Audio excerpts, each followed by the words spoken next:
The many products of a flint mesh. Now that you have a flint mesh, you can sieve more blocks, and get more stuff out of others. Crushed andesite yields pieces of zinc and tin. Crushed granite yields pieces of copper and nickel. Crushed diorite yields pieces of silver and aluminum. Sand will give you a few more interesting seeds. Gravel will give you more materials now.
Zinc will be useful in the making of andesite alloy and other materials.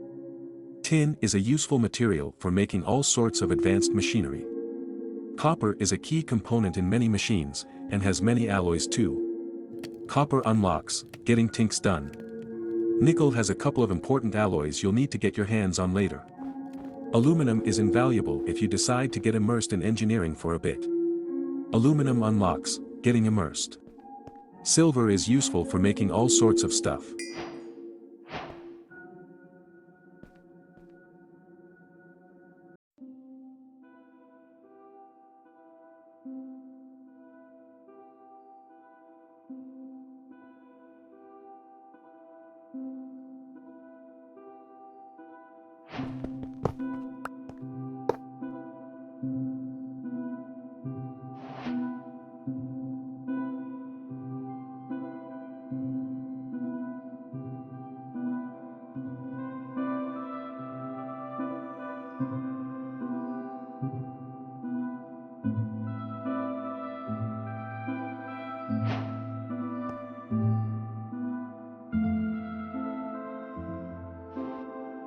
Andesite alloy ahoy.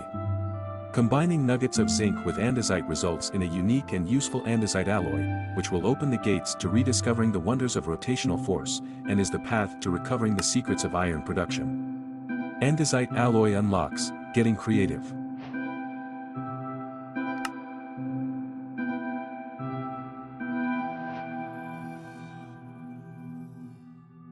Ah, the science division, I bet you're really starting to like them by now.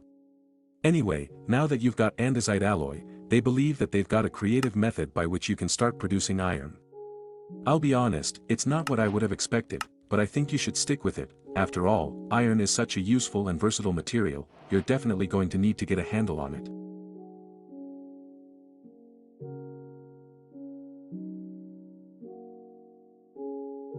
Waterlogged sieve. Apparently you can waterlog a sieve by using a bucket of water on it. Once it's waterlogged, you can sieve some sand to get different things dropped instead of the usual stuff, like kelp seeds and sea pickle eggs. Kelp grows on sand underwater, get some to continue.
Another useful snack. Kelp can be dried out in a furnace or in the drying cupboard. Dried kelp is a source of food, although not particularly nutritious. It can, however, also be used to create mechanical belts, a really useful way to transfer rotational force between shafts without changing the direction of rotation, as well as to transport loose items from place to place. There are other ways they can be used too. Have a look at the tooltips for it by pondering to get a better idea of other uses. Simple funnels and tunnels. With just some andesite alloy and dried kelp you can now make andesite funnels, useful for transferring items to and from inventories, as well as andesite tunnels, which can cover up mechanical belts. It's worth giving each of these a ponder. A bit later we'll have access to more advanced versions.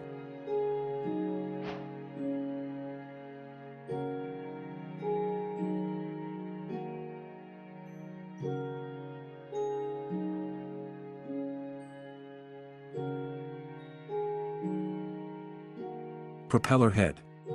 To make a propeller, you're going to need some metal sheets, specifically, iron or nickel. By this stage you only have nickel, so how do you make nickel plate? Well, there are a few methods, but the simplest one for now is to smush a nickel ingot flat using your trusty old smusher. Once you have 4 nickel plates and a piece of andesite alloy, you should be able to make a propeller. Rotating and cogitating. These small cogwheels are going to be a key ingredient moving forward. Not only will they form part of some machine crafting, but they're also super useful when used to move rotational force around.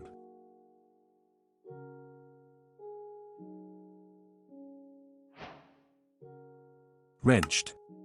The wrench is a tool that can be used to rotate, disassemble, and configure create blocks. It's extremely useful and an absolute necessity, so now that you have access to everything you need to make one, you should go ahead right away.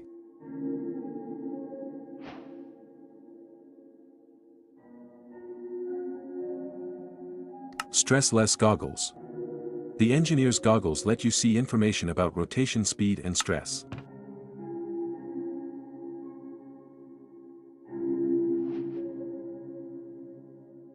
Casing the joint.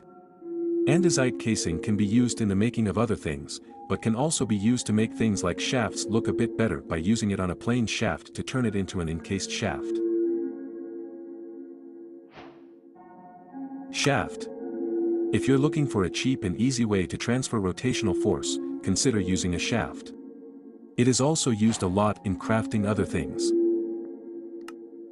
Moving up a gear. A large cogwheel can be used in conjunction with a standard cogwheel to change the speed of rotation, however, it also affects the stress units affecting your contraption.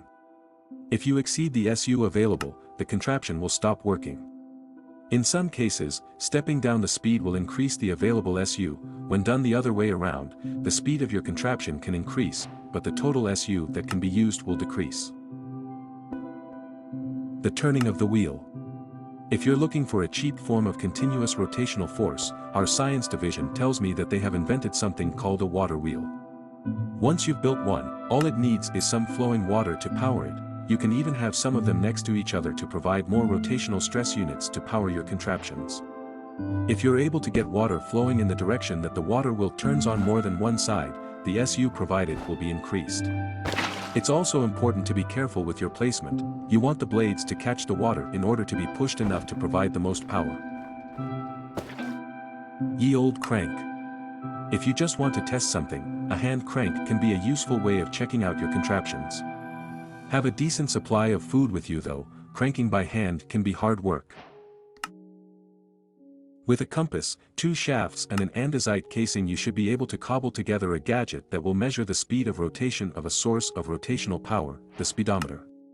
It can be turned into a stressometer, a gadget that will measure the available stress units on a contraption. Blown away.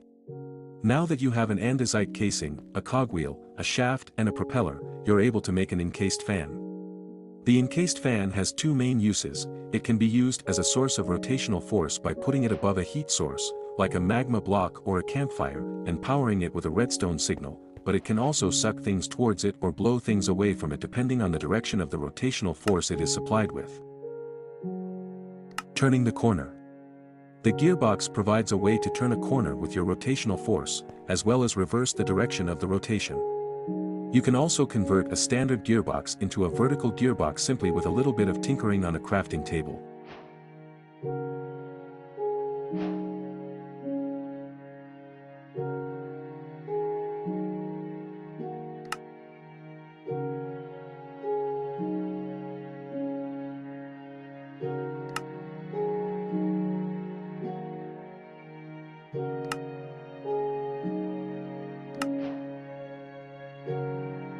Then get ready, buddy.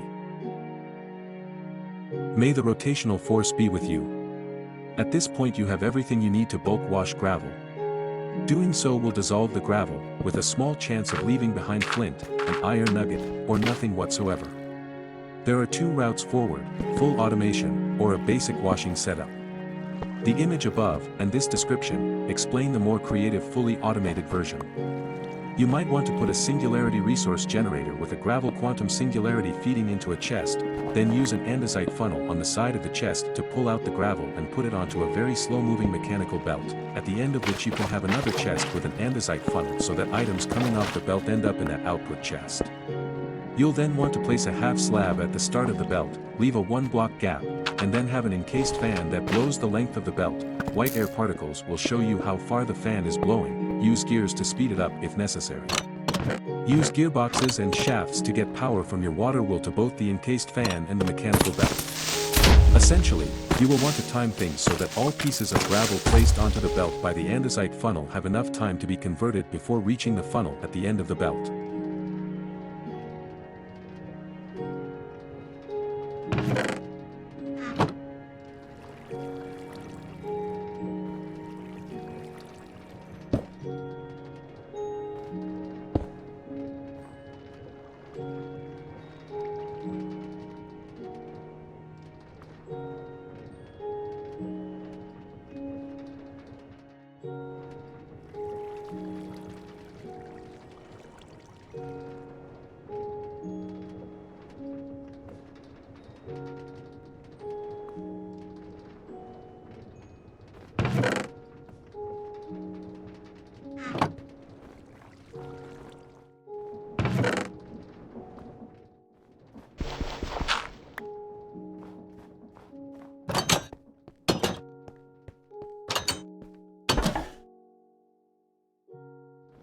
Don't be anemic, sort out that iron deficiency.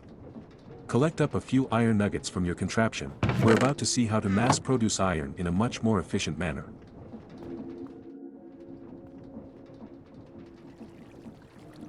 Iron brew. Putting an iron nugget and a wackidium chunk into a quantum transmutation chamber causes a reaction at the atomic level, effectively breaking down the atoms in the wackidium chunk in such a way that they alchemically transform into iron filings. Given a little time and some energy to power, this transformation will effectively let you turn an iron nugget into iron dust, which in turn can be smelted into an iron ingot, which can be broken down into 9 iron nuggets.